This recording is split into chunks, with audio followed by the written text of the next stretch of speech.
Hello and welcome to mathematics. আজকের ক্লাসে আমরা শিখব কিভাবে একই সংখ্যা দিয়ে শুরু এবং এককের সংখ্যার যোগফল 10 হবে এইরকম সংখ্যাগুলোকে আমরা কি করে গুণ করব। ঠিক আছে, তো চলো শুরু করা যাক। প্রথমে একটা সংখ্যা নিই 11।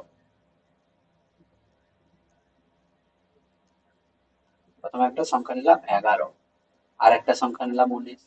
দেখো এই সংখ্যা দুটোতে প্রথমে দুটোই এক দ্বারা শুরু। ঠিক আছে, আর দেখো এদের যে ইউনিট ডিজিট দুটো 1 আর 9, এদের যোগফল কত? 10। তাহলে এইরকম ধরনের যদি সংখ্যা থাকে আমরা তাহলে তাদেরকে খুব সহজে গুণ করতে পারবো। কিরকম না, প্রথমে কি করব, 1 আর 9 কে গুণ করে দেবো। 1 আর 9 কে গুণ করলে কত হয়? 9। কিন্তু আমরা এটাকে দুটো ডিজিট আকারে লিখবো, তার মানে আগে একটা শূন্য বসাতে হবে, তাই তো? দিলেই তো দুটো ডিজিট হয়ে যাবে। তাহলে এখানে বসিয়ে দাও, 09 আসবে।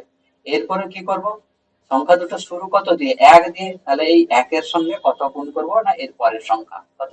2 গুণ করে দিলাম। কত হয়ে যাবে? 2 একে 2 হয়ে যাবে কত? 209। তাহলে 11 আর 19-কে গুণ করলে কত হবে? 209। একই রকম ভাবে যদি আমরা গুণ করি 22 আর 28-কে, 22 আর 28-কে কি হবে? এখানেও দেখো 2 আর 8, 10 হচ্ছে ইউনিট ডিজিটের যোগফল, আর দুটোই 2 দিয়ে শুরু হয়েছে, অর্থাৎ টেন্স ডিজিট দুজনেরই 2 আছে। ঠিক আছে, তাহলে 2 আর 8-কে গুণ করব। 2 আর 8-কে গুণ করলে কত হয়? আর 2 গুণে 16, এটা দুটো ডিজিট এমনিতেই হয়ে গেছে। তাহলে আমাকে আর একটা শূন্য দিয়ে ডিজিট বাড়াতে হবে না। এরপরে কি আছে? 2 আছে। এই 2 এর সঙ্গে গুণ করব কত না, এর পরের সংখ্যা, অর্থাৎ কত? 3। তাহলে 2 আর 3 গুণ করলে কত হয়?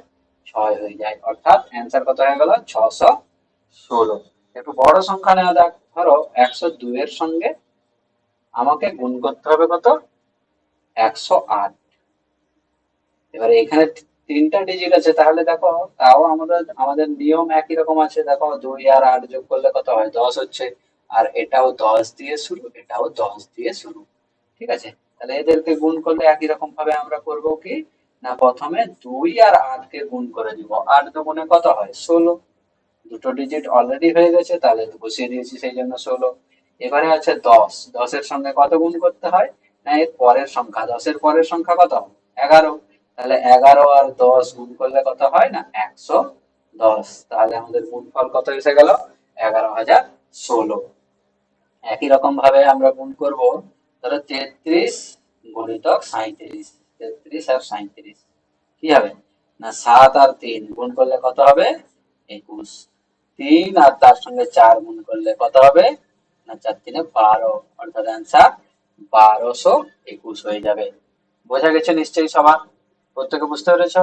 এবারে তাহলে যদি বুঝতে পেরেছো, তাহলে তোমরা কমেন্টে আমাকে জানাও যে 47 গুণিতক 43 কত হবে। ঠিক আছে, আর একটা করবে, ধরো 112 গুণিতক 118 কত হবে। এই দুটো তোমরা কম করে আমাকে কমেন্টে জানাবে। Thank you.